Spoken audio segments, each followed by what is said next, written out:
Hey, you ever give a estimate for a job and the customer scoffs at the price and asks if there's any way you can do a lesser quality job for less money? Let's talk about that for a second. You're not really a fan of doing low quality work, but money's money, right? That's a bad idea, and that's a bad frame of mind. Here's the lesson I learned this week. Long story short, I had a customer call. Their grass was very overgrown. I gave him the price. I explained to him, look, there's a lot of work to do here to get it up to where I feel comfortable saying that we did the job.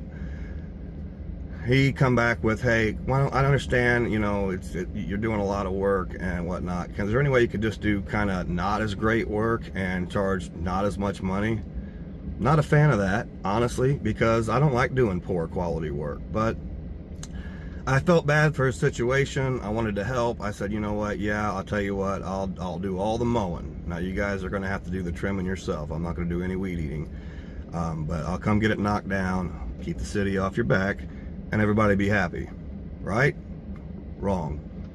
I showed up, did the work, couldn't drive away, leaving the grass tall in front of the house. I just couldn't leave because the people had seen my vehicle there for well over an hour. So I went in and trimmed up front. Figured I'll just throw that in for free just because, I can't leave the front yard looking a mess. Didn't go well at all. Very unhappy customer. Left a not so great review on our Google. And I got to thinking about that. I thought, shoot, I could have avoided this whole thing just by saying, no, we don't do poor quality work. And he would have found somebody that would have, which would have been one of my competitors, and it would have looked bad on them, not me. It's my fault, not the customer's fault. It's my fault. And as I'm working this out, a lot of days I come home and I talk to my wife about how my day was and kind of explain her. Sometimes she just gives me a different perspective on things. And I'd also explain to her how I have had this customer for a couple of years that for some reason they don't want us to weed eat every week. We weed eat every other week so they can save $20. And I've tried to work my route density in that neighborhood to get more customers, just because it's kind of a one over by itself. It's a little ways from our closest lawn, and I tried to get some more, and I can't get anybody in that neighborhood anywhere on that block to want to hire me. And it dawned on me, that's because every other week I show up and I only mow, and I leave the ditches full of weeds. I leave weeds around the flower beds, around the house, around the sidewalks, and it looks terrible. I wouldn't hire me either. They don't understand that me and the guy there had an arrangement. But the thing is, I could have avoided that too if I'd have said, no, I'm sorry, we don't do poor quality work. So for 2 years I've been doing poor quality work, and it's hurt me.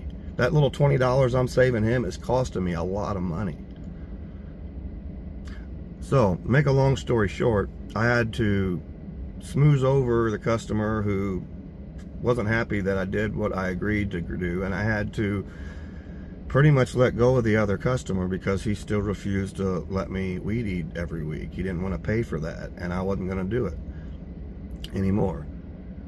So, the lesson is, hey, don't let these things keep going. Don't let people convince you that you're not worth what you say you're worth. There's somebody else that will hire you. If you waste your time working on that job that you don't even want to do, making your company look bad, you're not spending that time doing a great job for somebody who's willing to pay you to do it and thankful for it. You guys have a great week. That's the lesson for the week. God bless you.